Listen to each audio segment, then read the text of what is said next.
Salut apprenti, cinquième critique analyse sur The Mandalorian.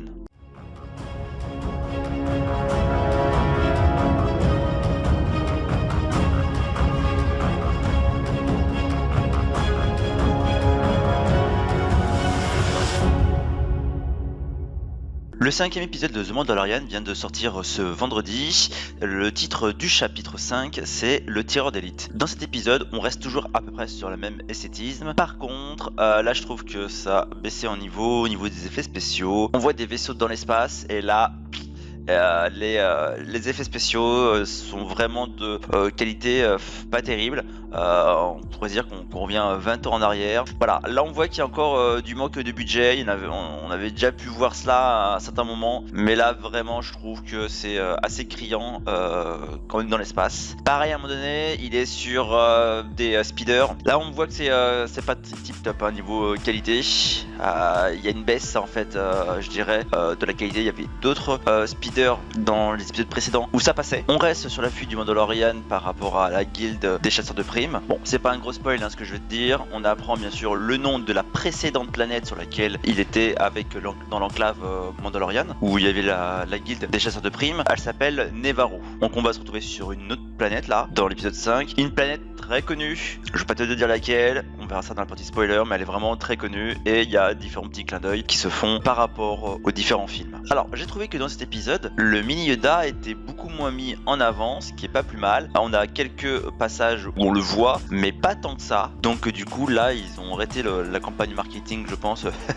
pour les peluches mini Yoda. On a encore un nouveau gadget du Mandalorian, donc ça on verra dans la partie spoiler. Malgré les problèmes d'effets spéciaux, on peut voir un certain passage, vraiment une image vraiment sublime. Alors très clairement ils ont un manque de budget sur les effets spéciaux. Par contre pas au niveau du son, j'ai l'impression. Ou là ça coûte moins cher, je ne sais pas, parce qu'on peut entendre à certains moments par exemple des bruits d'éperons quand les personnages marchent, qui rappellent un petit peu comme les westerns. Et également les speeders sont sur du sable et on entend le bruit du sable en fait qui se fait dégager par le speeder. Ça c'est vraiment assez sympa d'avoir ce petit détail en fait sonore qu'on n'a pas toujours, même dans les films, qu'on n'a pas toujours jusqu'à là en fait le détail. Donc il y a vraiment une recherche sur le son, ce qui rappelle encore les vieux westerns où le moindre son était exacerbé pour avoir vraiment une ambiance sonore plus que au niveau de l'image. Donc là c'est repris parce que forcément The Mandalorian reprend beaucoup les codes des vieux westerns. C'est tout pour cette première partie, rendez-vous dans la partie spoilers.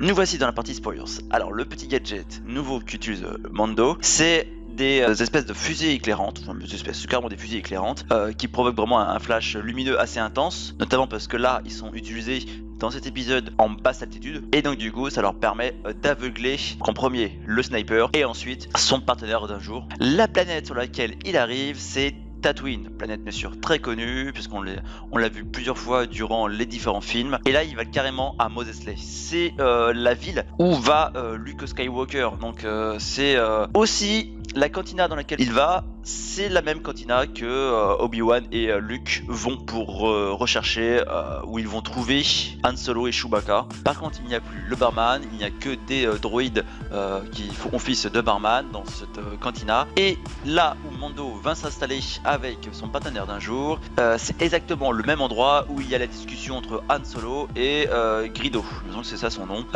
où Greedo se fait bien sûr tuer. Alors assez marrant, le chasseur de primes qui interpelle Mando est assis à la même place que Han Solo et même dans la même position avec les pieds sur la table, et comme il est habillé à peu près pareil, voilà, ça fait vraiment un clin d'œil à Han Solo. Ça aurait pu être un Han Solo débutant. Durant l'épisode, j'ai cru que il allait garder ce partenaire avec lui, qu'il allait commencer à former une sorte d'équipe. On a pu presque le constater dans l'épisode précédent avec l'ancienne de l'Alliance Rebelle. Il me semble qu'elle faisait partie de l'Alliance Rebelle et pas de l'Empire. Le titre du chapitre se réfère à Fennec Shand, qui est donc la proie de cet épisode de Mando. Même Mando la redoute quand même, même si du coup il va quand même accepter le contrat. Il la redoute parce qu'elle est quand même, c'est une mercenaire d'élite.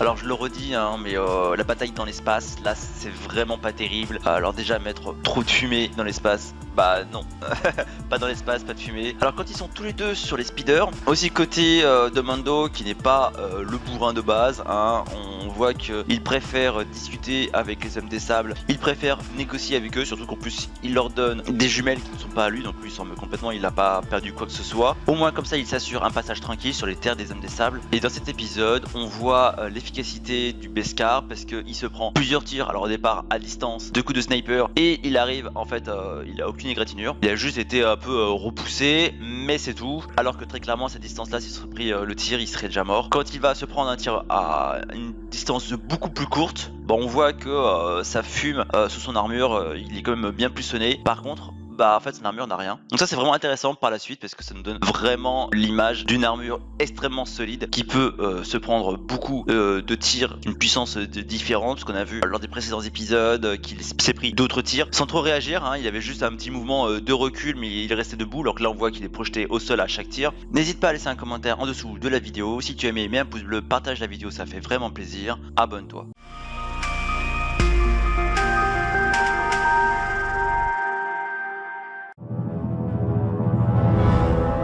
Bienvenue dans la partie bonus. Alors on a plusieurs guest stars en fait qui passent un peu dans la série.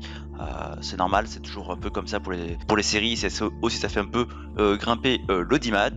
Alors nous avons Gina Carano par exemple dans l'épisode 4 qui est donc du coup était la partenaire à ce moment là de Mando, qui notamment a joué par exemple dans Deadpool. Il y a également Nick Nolte qui a fait beaucoup de films, sa filmographie est assez longue, je te laisse aller voir sur internet cet acteur qui est dans le métier depuis très longtemps. Nous avons Ming-Na également qui a fait beaucoup de films aussi, beaucoup de séries, notamment qu'on l'a vu dans Urgence, Target Universe, Marvel, les agents du Shield. Si tu es fan de ces acteurs, c'est vraiment sympa en fait de les revoir dans The Mandalorian. Merci d'avoir regardé la vidéo jusqu'au bout et à bientôt.